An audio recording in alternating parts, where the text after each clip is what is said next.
Hello and welcome to Bad Karma's Cards Unboxing. Uh, I've been fortunate enough to get hold of Runewars today. Unfortunately, it's just me, Sci-Fi here, nobody else. Run into some technical difficulties, unfortunately, this weekend. Real life and all that malark. But managed to get my hands on Runewars, the new miniature game from FFG. Gonna give it a look-see inside. Like I say, it's just me here, so it probably will just be me being boring. But I've actually already opened it up, and I've gotten out the 3 rule manuals. Got the Learn to Play, which is a little daunting, but hopefully from playing X-Wing and other FFG games, it won't be too hard to pick up. I'm a Warhammer player by nature. Played it, one of the first games I've played as a war game. So it looks interesting. There's the dials like X-Wing, but there's the dice as well. There seems to be command cards, sort of like Imperial Assault, or upgrade cards. I'm not entirely sure what they're called currently, but it looks very simple. Hopefully get a game of it recorded, just trying it out. There's then onto the rules reference, which it goes into a little bit more detail for the rules, including how to build an army, which is roughly 200 points. There's only the 2 factions currently, humans and the undead. I just noticed that box is actually blocking light to pretty much everything.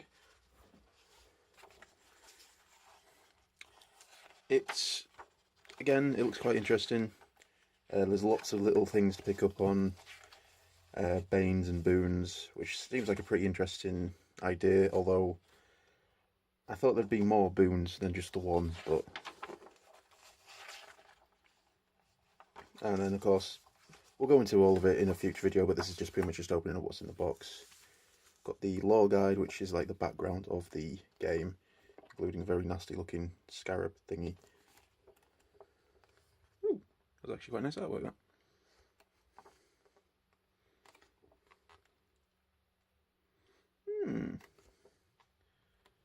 I will definitely have to sit down and read all this. That looks amazing, actually.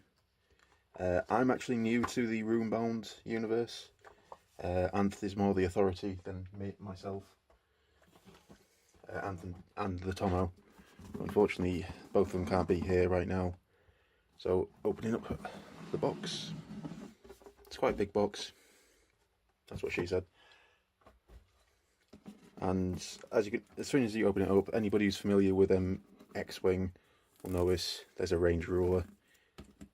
Hopefully in the future, if it gets... Alright. I was expecting a bit more content than that, especially for the weight of it, unless there's things... No, there's things in the little side bits. Hopefully in the future, if the game takes off, then these counters and everything will be replaced with acrylic things. I know there's organised play arranged for it, so I am actually already thinking of lists. I need to make sure that you can do theme lists. If it's like 40k and Warhammer where you have to take set things, I won't be too happy with that. I moved onto War Machine and Hordes from 40k and Warhammer, where pretty much you picked the cast that appeal to you, and everything else was pretty much just take what you want. Especially now the Mark III is rolled around and you can pretty much just take whatever you want. We will try and crack this open, these, but then again you'll see them in gameplay as well. So there's like movement tokens as well, much like X-Wing. The terrain seems very interesting, the fact that you move up to it, as soon as you move it up to it, you just jump into it if you can. I like that. It's very simple in my opinion. There's probably more to it, like... But yeah, opening up.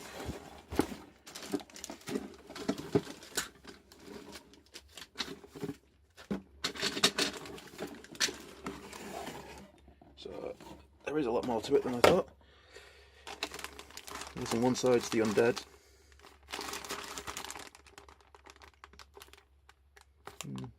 Oh, they might be the infantry actually. And then pretty much everything else, including the big beasties and cavalry. But I'm liking the thought of this game because there's rank and file bases, 4 guys to a base, and that you buy bases rather than individual models for infantry and cavalry. Cavalry bases are a little bit different with the 2 spaces, but it seems really straightforward. You pay for the bases rather than figures. Your commandos and your commanders, not commandos, that would be interesting. You've got your big bases for them. Essentially, they can sit on there, the heroes anyway, or they can join units. It's I've only seen a couple of demo games played. I haven't actually had a chance to play it myself yet, but it looks interesting. I like the idea of you guys leading from the front or standing at the back and issuing orders, and then your big beasties go on the top as well. And then the widget bag, so the dice and everything you need to put all the tokens and everything together. And then we have the what are they called? Upgrade cards. As you can tell, I'm very monotonous when I haven't got somebody to joke with. As you can see, I've just got them out of the box, so I haven't actually had a chance to look at any of them or what they do. They look like status effects or spells, maybe. Not entirely sure. Actually, yeah, maybe spells. But upgrades. Each of the expansion boxes give you new upgrades, and of course expand your units. The thing I'm not particularly happy with is the fact that there is quite a price. Well, the prices are quite high for what you get. And then again, if you're going skeletons and you want an entire horde of skeletons, then you're probably going to be buying the same box over and over, because the skeleton units can get rather ridiculously large, which you would expect from the Living Dead, really. These seem to be like the unit and reference cards. So, yep, there's reference, so it tells you what you can do in your action. Mission there, which I'm guessing is the very first mission that you play to learn. Head to head, which is standard deployment. 30 dice icons. Some reference cards, some different missions, and here we go. These are the units. So as I said, the undead, as you can see, they can get quite ridiculously large. And knowing that you're a 200-point army, you can just have 2 blocks of them and still have enough spare for your commander and upgrades. The bigger the unit is, the more upgrades they can actually take, much like, well, it's sort of like X-Wing. So the better the ship is, the more slots they may have available, as in who's piloting. I like the idea, of like little blocking units, just like speed bumps, 16 points. That might be a good little idea, just to like hold the enemy in the position that you want. Then again, I haven't actually played a game yet, so. The human spearmen, however, for 59 points, which is only 5 points less than the undead, they can only go up to 9. And the other good thing I like about this is building a unit. There's the unit rules, including what they do, like special abilities, the armour and health. I believe that signifies that they're a unit, or infantry, shall I say, and then what they attack with. And turning over the humans, they're not greatly better, really. I know they can remove curses from themselves and banes and all that, but the undead, they can regenerate, so I never really got that with undead regenerating, because if you smacked a skeleton enough for it to fall apart, I'm guessing you smacked it hard enough that it can't rebuild itself. But this is pretty much just reference for terrain. As I was saying, if you move into a terrain, if it can hold you, you can just jump into it. So this can hold 6 bases. This can hold 6 bases. You jump in, it's yours until you vacate it or someone gets you out of it. Let's some more missions. They're not in any real actual order, these, because we've got the archers and the Oathsworn cavalry. I actually want to do a cavalry list. So the problem is you only get 2 bases in the actual game, base game. So that's 20 points. 9 bases is 68 points. That, however, means that I need to buy another 4 boxes, and then I'll have a base that just can't go anywhere. So, yay, and that sucks massively. It's nice that I can do a massive block of infantry, or 2 massive blocks of infantry, and still have points to spare.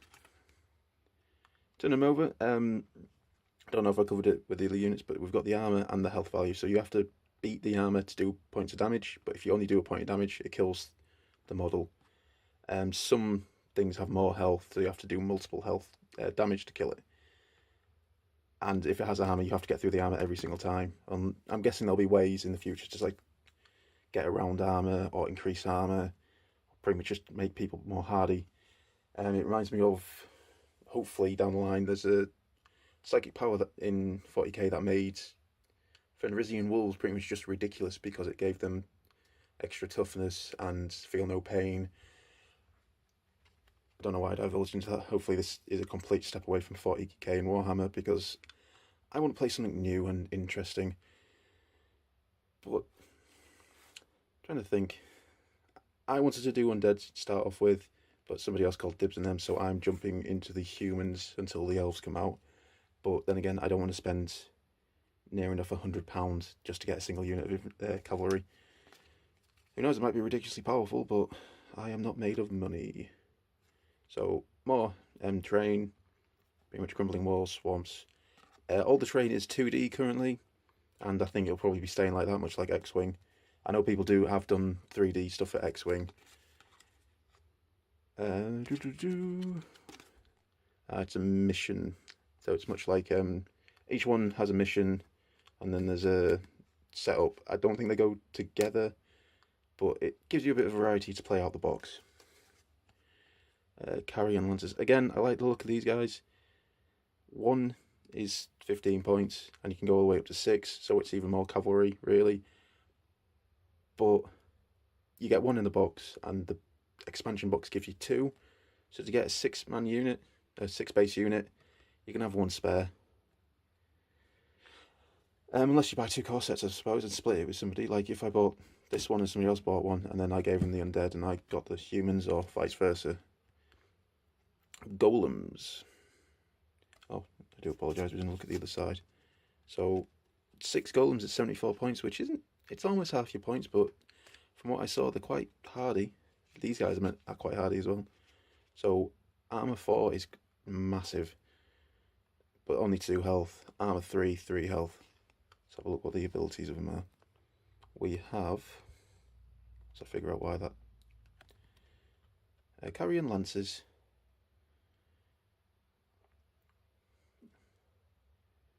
So they're quite nice. I don't know what everything does. I don't know if those dice are good, but I assume the more dice the better. I know you get extra dice for like doing things like flank charges and the like. Rune Golems. Just being next to a Rune Golem stuns you, so that's very nice. And he increases his threat as well when he's attacking, which is also very nice. Well, then again, he has got 4 arms and does not look happy with his life. More terrain.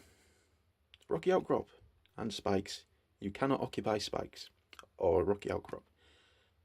That makes sense to me, and I also like the idea that if you run over spikes, you impale yourself on them, which sort of makes sense. Some more missions in the battlefield. I think once we get the rest of the bag armor together and we actually get this stuff all put together and maybe even painted, who knows, we may actually start playing through the missions. Right, onto the heroes. I'll just quickly do this. We've got some more, well, exactly the same ones that I showed you, and then a mission and a setup. Setups are measured in the measuring stick, which I showed you earlier on, which is really simple, really. I'm not entirely sure what size battlefield this is played on. I'm assuming a 6x4, but I could be wrong. I'll have to make sure on that. But the 2 heroes, so Wraithstalker and Erebus, Lix Erebus. 37 points and 32 points. You can give them upgrades as well to personalise them to yourself. Oh, the Host of Crows ability is alright, so you can take extra upgrades. Her ability is you can include elves in your army, which is cool. There's no elves currently, but they have been previewed. Hopefully they're on their way soon. Turning them over. So we'll start with this guy first. Again, not 100% on everything, but he does seem very hitty. Bumps up his own abilities when attacking, so he's like the melee monster. I think this lady is a bit of a long range. Yeah, she's got a bow. She seems quite good with a bow, but she also seems like she can hold her own in combat. Same health, same armor. But I think from what I saw, she is the better one because she can shoot. She can move up, shoot, and support troops as she advances. And the ability to have some elves in gives you a bit of variety in the long run. Especially knowing that there is, whatchamacallit, elves on lions. I thought they were all elves and wolves to start off with, but I think it's only the commander and a wolf. But that's the unit cards. Let's have a quick look at some of the models. I'm sure everybody's seen them before, but I want to have a look at them as soon as they come out the bag. So, pulled out some undeadies.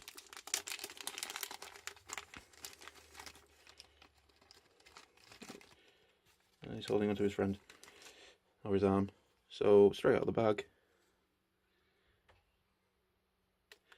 Mold lines aren't too bad. The detail's pretty decent as well.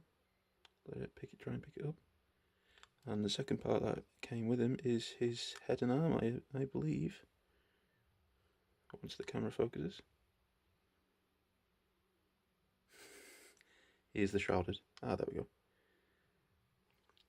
Also, yeah, ignore the nails. So, like majority of their models now, these just sort of clip together. I would massively suggest gluing them down, but yep, there we go. I thought he had pecs there. Oh no, it's armor. Undead with pecs. So that's a archer, pretty simple. Let's grab a cavalryman and see if we can have a look at them. More archers. Let's have a look at the rune golem.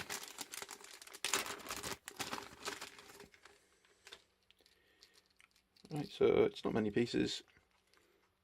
Pretty big base like. And much like the Rancor, it has some pretty, well, straightforward looking instructions for attaching it.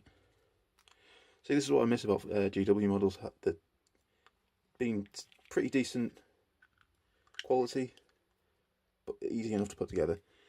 That might need some work putting them in there though. And I missed a "that's what she said" joke there, didn't I? No, it doesn't. I've missed his loincloth off. So there is a little bit of flash there. Well, I don't know if flash is the right word for plastic. There we go.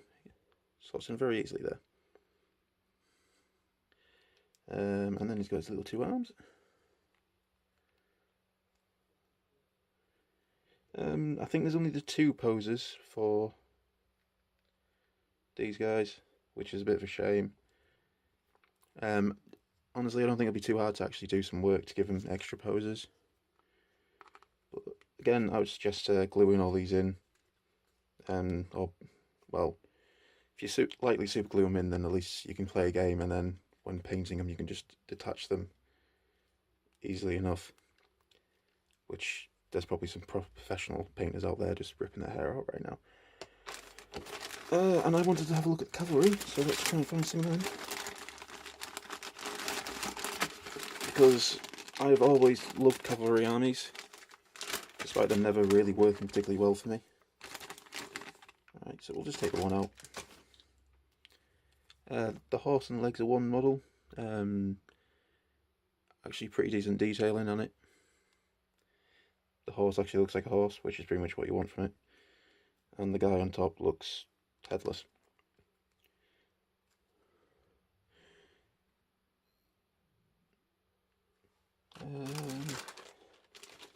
Is his head in here?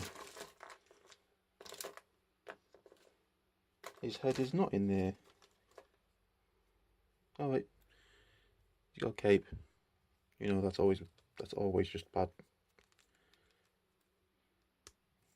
There we go. So he's got his flashy cape.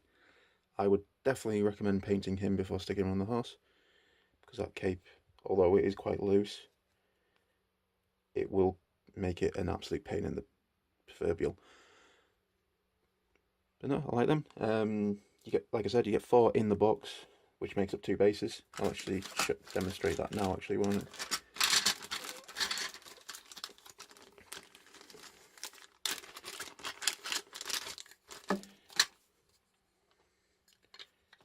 Oops, knocked the camera there, trying to get him in his base.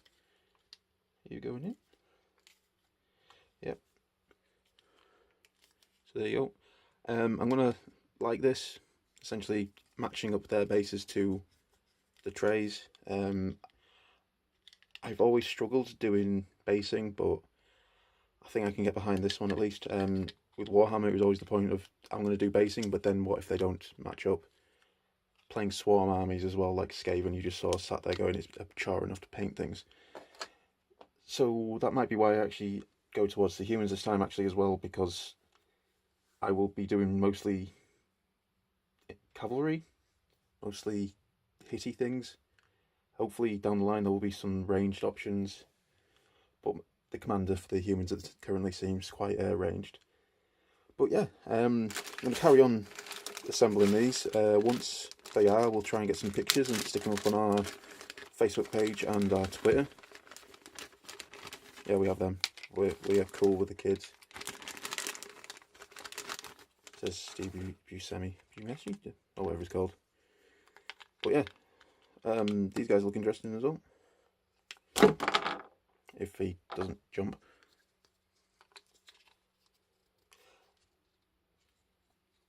I do like it, but now and again it's like the giant spiders in Warhammer. You saw looking at it going, just a bit OTT.